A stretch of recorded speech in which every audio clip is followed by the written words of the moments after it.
Subhanallah, walhamdulillah. Čudan li je ovaj vjernik, gdje god da se nađe, donosi neku korist. Vjernik je tako civilizacijsko ostvarenje da ma gdje da se nađe, ma u kojim uslovima da živi, bilo da su to uslovi bogatstva, uslovi siromaštva, uslovi tjeskobe ili rahatluka, od njega se samo korist može imati. All power and might belong to Allah, the Most High, the Great. A kako i ne bi kada je osnovni uslov da bi neko bio vjernik, da svoje srce i svoje djela očisti od nasilja. A prvo nasilje, najveće nasilje, najžešće nasilje jeste pripisati uzvišenom Allahu dželešanu druga. A to znači ofrljati svoju vjeru takvom jednom primesom. I zato uzvišeni gospodar kaže da inne širke rezulmun adim. Doista je širk, doista je taj grije najveće moguće nasilje. Ne postoji veći zulum. To je najžešći zulum. To je zulum žešći od svakog fizičkog brutalnog nasilja, od ubijanja, od svakog mogućeg nanošenja zla ljudima. A zašto je to najveće nasilje? Pa to je najveće nasilje iz dva razloga. Prvo, ako činite nasilje nekom što vam je učinio zlo, i to je zabranjeno, ali je to blaži oblik nasilja. A ako učinite nasilje prema nekom ko vam niti je učinio zlo, niti vam je učinio dobro, onda je to nasilje, ali je to viši stepen nasilja od ovog prethodnog.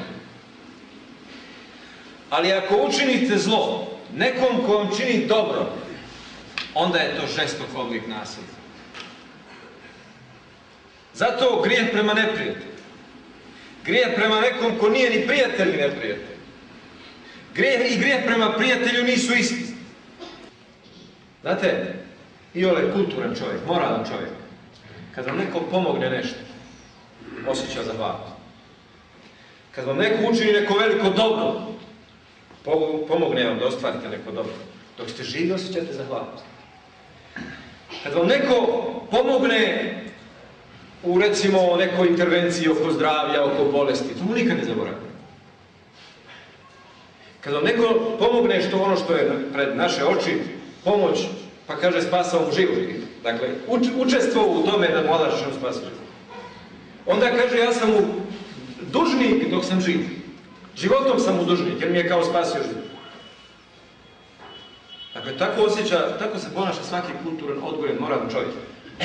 Zamisli sada, onaj ko ti je dao taj život u osnovi, da on nije kazao kun budi, ne bi postojao.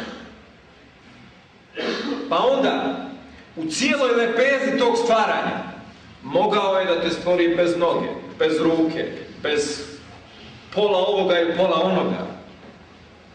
Kroz razne vrste oblika, deformacija pri porođaju i tako dalje, znate da što se može da se desi. A to je Allah dželešanu svejedno. Ko se ti rodio zdrav, ko se rodio nezdrav. Pazi, on od toga niti ima koristi ni štete. On je isto jednostavno mogao da da svakom od nas, ne daj Bože, da bude degenerik potpuno. I da si živ, a da nisi živ. I da si živ, pa da misliš da je bolje da nisi živ. Pa nepokretan, pa ovo, pa ono, sve ono što postoji danas. I vidite koliko je čovjek nasilnik da mu to ne pada na pamet, nego malo te ne. Pa šta? Kao da je, ne daj Bože, to moralo da se desi da si stvoren, pa je moralo da se desi da si zdrav, pa je moralo da se desi da si normalan, pa je moralo da se desi da si pametan, pa je Jel moralo da se desi da imaš oči? Zar nije moglo da se desi da nemaš? Teorijski, da. Ili da imaš jedno, da nemaš drugo. Ili da gledaš krivo, ili ne znam kako. Je sve to moglo jednostavno da se desi? Teorijski gledano. S aspekta Allahove moći, potpuno jednostavno. I šta zapravo znači taj ibadet? Šta zapravo, vidite koliko je Allah dželešanuhu malo traži od nas da bi bili, šta, vjernici. Ali doista obratite pažnju na onaj kuranski ajet inna hedejnahu sebila ima šakiran wa ima kefura. Uputili smo ga na pravi put. Ukazali smo mu, ovo je pravi put. I šta će čovjek da uradi? Da bira između jedno od dvoje. Ima šakiran wa ima kefura. Ili će biti zahvalan. Ima kefura ili će biti kafir. Dakle, suprotstavljenost dvije varijante. Ne kaže li će biti vjernik. Jer je vjernik manje jasna teza od zahvala.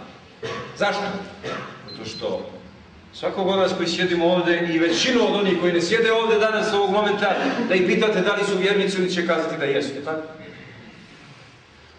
Ali zapravo Allah dželešanuhu ilustruje kakav to trebaš da budeš vjernik. Šta je suština te vjere? U smislu odnosa tebe kao stvorenja u odnosu prema onome ko te stvorio. Kaže ti ima šakiran wa ima kefura. Ili ćeš biti zahvalan. A to znači ako budeš zahvalan, bit ćeš vjernik. Ako ne budeš zahvalan, nisi vjernik. Ili još preciznije nisi pravi vjernik. A ne možeš ostati do vijeka poluvjernik. Samo jedno vrijeme se može biti krivi vjernik. Ono će da prevagne ili tamo ili tamo. Ili ćeš se ispraviti pa biti pravi vjernik, ili ćeš se vratiti pa nećeš biti nikako vjernik. Jer se ne može cijelog života visiti. Ako neko se negdje oklizne pa se uhvati za nešto, neće moći ostati cijelog života da visi. Ili će pasti, ili će se vratiti. Prema tome, poluvjernik, krnji vjernik, nedovršeni vjernik se ne može ostati trajno. Wallahu akbar, wa la hawla wa la quwwata illa